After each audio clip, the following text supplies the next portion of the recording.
Paano kung ang masaya sanang flight ay mauwi sa trahedya?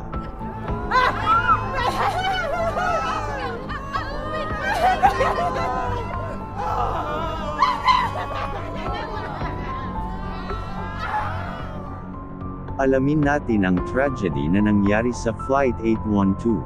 Pero bago natin umpisahan ang ating kwento at kung bago ka pa lang sa ating channel, pindutin ang subscribe button at ilike ang ating video para updated ka sa susunod nating kwento.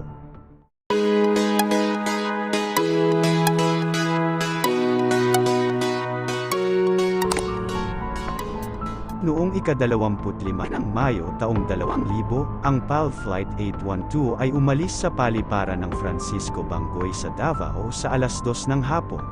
Patungo sa paliparan ng Centennial sa Maynila, naglulan ito ng 278 pasahero, 3 piloto,